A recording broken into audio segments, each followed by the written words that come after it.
Hello friends. எப்படி மிளகா பொடி வீட்லயே செய்யலான்னு பார்க்கலாம். அதாவது ப்ரிசர்வேட்டிவ்ஸ் இல்லாம வீட்லயே நம்ம நல்லா ட்ரை ரோஸ்ட் பண்ணி எப்படி செய்யுதுன்னு பார்க்கலாம். Don't underestimate this red dust.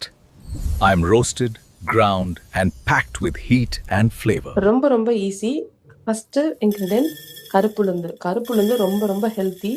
யூசுவலா நம்ம கருப்புளுந்து எடுத்துக்க மாட்டோம். இந்த மாரி நம்ம ஆட் பண்ணி சாப்பிடுறதுனால நம்மளுக்கு ஹெல்த் பெனிஃபிட்ஸ் நெறைய கிடைக்கும். அதோட கடலைப்பருப்பு 2மே ஈக்குவல் ரேஷியோ. 1 கப்புன்னா 1 கப் எடுத்து நல்லா மிதமான சூட்ல வறுத்து எடுத்துக்கலாம். அதோட கொள்ளு 2 ஸ்பூன் போட்டிருக்கேன். அதையும் நல்லா நல்லா ரோஸ்ட் பண்ணிக்கலாம். இதோட பொட்டுக்கடலை. பொட்டுக்கடலை ஆல்ரெடி ரோஸ்ட் ஆயிருக்கும். பட் நம்ம இத அரைக்கும்போது கொஞ்சம் நல்லா அரோமா டேஸ்ட் வரணுன்றதுக்காக நல்லா வறுத்து எடுத்துக்கலாம். பாருங்க மிதமான நெருப்புல வச்சு நான் ட்ரை ரோஸ்ட் பண்ணிட்டுருக்கேன். அதோட மிளகு, கொஞ்சோண்டு குறுமிளகு 1 ஸ்பூனோ, இல்ல உங்களுக்கு தேவையான அளவு, வேண்டான்னா விட்டுறலாம். அதோட கருவேப்பில கண்டிப்பா போடணும்.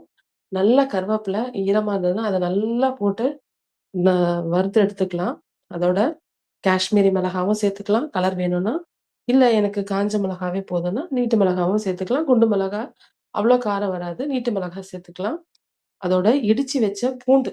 நல்ல பூண்டு வந்து ம பொன்னிறமா அதாவது நல்ல கோல்டன் ப்ரவுனா வரணும் அது.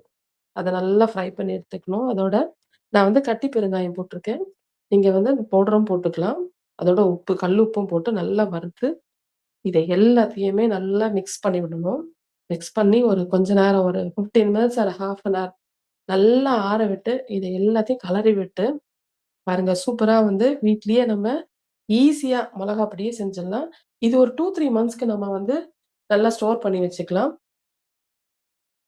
அதுக்கப்புறமா இப்ப நம்ம என்ன பண்ண போறோம், மிக்ஸில போட்டு நல்ல ஒரு ஓட்டு ஓட்டி, இத வந்து கலர் வேணும்னா கண்டிப்பா காஷ்மீர் சில்லி போட்டுக்கலாம்.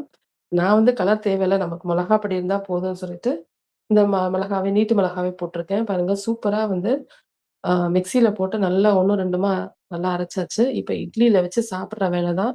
சூப்பரா நல்லெண்ணெய ஊத்தி, இட்லியில தொட்டு தொட்டு டேஸ்டியா சாப்பிடலாம். ஹெல்த்துக்கும் நல்லது.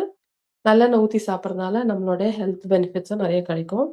கண்டிப்பா நீங்க இந்த மாரி தோசைக்கு, இட்லிக்கு வீட்லயே செஞ்சு டேஸ்டியா சாப்பிடுங்க. Don't have a nice day. underestimate this red dust.